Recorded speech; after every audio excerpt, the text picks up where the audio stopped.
5 दिसंबर 1945 में US navy के 5 torpedo bomber aircraft Florida से टेक ऑफ करते हैं। ये 5 एयरक्राफ्ट अपनी रोजाना की रूटीन प्रैक्टिस के मुताबिक आज भी ट्रेनिंग मिशन पर निकले थे, लेकिन बरमूदा ट्रायंगल के एरिया में आते ही यूएस नेवी के रडार से वो 5 बॉम्बर तैयारे अचानक से गायब हो गए, वो भी एक साथ। नाजरीन, वसीम टीवी की वीडियोस में एक बार फिर से खुशामदीद। ये तैयारे फ्लोरिडा से टेक ऑफ करने के बाद ईस्ट की डायरेक्शन में फ्लाई करते हैं। इन एयरक्राफ्ट में 14 क्रू मेंबर सवार थे। अभी सब कुछ नॉर्मल चल रहा था, मौसम भी साफ था और तूफान आने का दूर दूर तक कोई नामो व निशान नहीं था। लेकिन टेक ऑफ करने के ठीक 2 घंटे बाद वो हुआ जिसका किसी को भी इल्म नहीं था। खुले आसमान तले यूएस नेवी के इन एयरक्राफ्ट के साथ क्या वाकया पेश आया था? इनको समंदर निकल गया या ये किसी तूफान का शिकार हुए थे? अगर सिर्फ कोई खबर थी तो ये थी कि फ्लोरिडा से ये एयरक्राफ्ट ठीक हालत में निकले थे, मगर इस खबर के अलावा एक और खबर भी थी। वो ये थी कि ये एयरक्राफ्ट बरमूदा ट्रायंगल के ऊपर फ्लाई कर रहे थे। बरमूदा ट्रायंगल समंदर का बहुत बड़ा हिस्सा है जो अटलांटिक ओशन में पाया जाता है। पिछले 80 सालों के दौरान शिप्स और जहाजों की एक बहुत बड़ी तादाद जो बरमूदा ट्रायंगल से गुजरते वक्त हमेशा के लिए गायब हो गई। एक एस्टीमेट के मुताबिक 3000 शिप्स और 100 के करीब प्लेन्स बरमूदा ट्रायंगल से गुजरते वक्त गायब हो गए, जिनमें से यूएस नेवी के ये 5 बॉम्बर एयरक्राफ्ट भी थे। ये ट्रायंगल फ्लोरिडा से बरमूदा आइलैंड और फिर पोर्टो रिको तक जाकर वापस फ्लोरिडा आइलैंड पर खत्म होता है। इस बनने वाले ट्रायंगल को साइंसदानों ने बरमूदा ट्रायंगल का नाम दिया। इस ट्रायंगल का कुल एरिया 5 लाख स्क्वायर मीटर के बराबर है, जिसका रकबा पूरे इंडिया के अगर 4 हिस्से किए जाएं तो ये रकबा इंडिया के चौथे हिस्से जितना बनता है। अगर इसे मजीद आसान किया जाए तो ये एरिया पाकिस्तान और टर्की के एरिया जितना बनता है। इन 5 बॉम्बर एयरक्राफ्ट के ट्रेनिंग मिशन को फ्लाइट 19 का नाम दिया गया, जिनको लीड कर रहे थे लेफ्टिनेंट चार्ल्स कैरल टेलर, जो बहुत ही एक्सपीरियंस पायलट थे और वार वेटरन भी थे। इन 5 बॉम्बर एयरक्राफ्ट के टेक ऑफ करने के ठीक 2 घंटे बाद इनके स्क्वाड्रन लीडर रिपोर्ट करते हैं कि अचानक से इनके प्लेन के कंपास काम नहीं कर रहे और इनके कंपास में प्रॉब्लम आ रही है, जिसके जवाब में लेफ्टिनेंट टेलर कहते हैं अपना बैकअप कंपास निकाल लो। मगर जब वो अपना बैकअप कंपास निकालते हैं तो वो भी काम नहीं करता।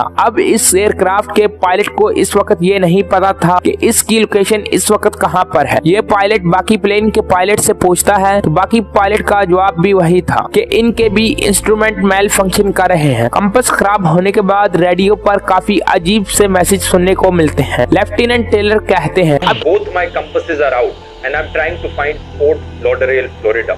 I'm over land but it's broken. I'm sure I'm in the Keys but I don't know how far down and I don't know how to get to Fort Lauderdale. शाम के 4:56 हो चुके थे। मौसम भी आहिस्ता आहिस्ता खराब होता जा रहा था। टेलर को लगता है कि अब इनके प्लेन गल्फ ऑफ मैक्सिको के ऊपर पहुंच चुके हैं, इन्हें अब ईस्ट की डायरेक्शन में फ्लाई करना चाहिए। इसलिए वो हुक्म देते हैं कि ईस्ट की डायरेक्शन में फ्लाई किया जाए। मगर इसकी दूसरी तरफ पायलट का रेडियो पर मैसेज आता है, हमें लगता है कमांडर हम ईस्ट की तरफ हैं, घर वापस जाने के लिए हमें वेस्ट की तरफ फ्लाई करना चाहिए। मगर यहाँ पर वो हुआ जिसका टेलर और प्लेन के पायलट को था। जी हाँ दोस्तों, अचानक से मौसम खराब होने लगता है और आहिस्ता आहिस्ता अंधेरा हो जाता है। शाम के 7:04 पर रेडियो ट्रांसमिशन में टेलर की तरफ से आखिरी मैसेज आता है। इसके बाद ये 5 बॉम्बर तैयारे बदकिस्मती से इस वक्त बरमूदा ट्रायंगल के एरिया में फ्लाई कर रहे थे, लेकिन बरमूदा ट्रायंगल के एरिया में आते ही कुछ मिनट बाद यूएस नेवी के रडार से वो 5 बॉम्बर तैयारे अचानक से गायब हो गए, वो भी एक साथ। क्योंकि इस वक्त वर्ल्ड वार 2 को खत्म हुए अभी चंद महीने ही गुजरे थे। यूएस नेवी को शक था कि शायद इनके बॉम्बर तैयारों को किसी दुश्मन मुल्क ने गिरा दिया है। फ्लाइट 19 के गायब होने के बाद, यानी कि इन 5 बॉम्बर एयरक्राफ्ट के गायब होने के बाद, इनकी तलाश में यूएस नेवी का एक और रेस्क्यू मरीनर एयरक्राफ्ट इन बॉम्बर एयरक्राफ्ट की तलाश में निकला। ये मरीनर एयरक्राफ्ट 13 क्रू मेंबर के साथ ठीक उसी लोकेशन पर रवाना हुआ जहां पर फ्लाइट 19 आखिरी बार यूएस नेवी के रडार से गायब हुई थी। इस मरीनर एयरक्राफ्ट का मिशन सिर्फ फ्लाइट 19 के इन 5 bomber aircraft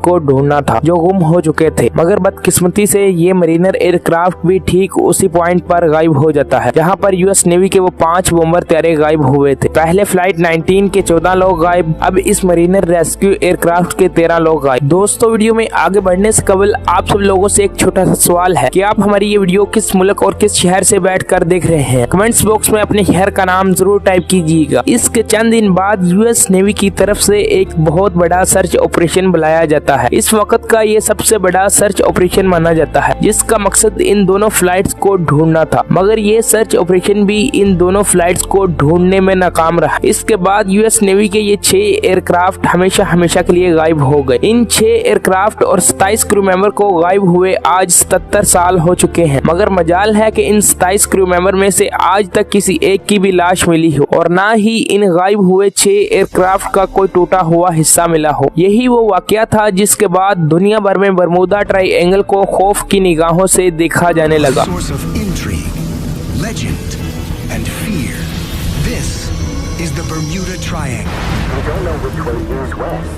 Over the past 50 years, 3,000 ships and 100 planes have gone missing in a mysterious stretch of water in the Atlantic Ocean. Ships have gone missing, planes have gone missing. Known as the Devil's Triangle.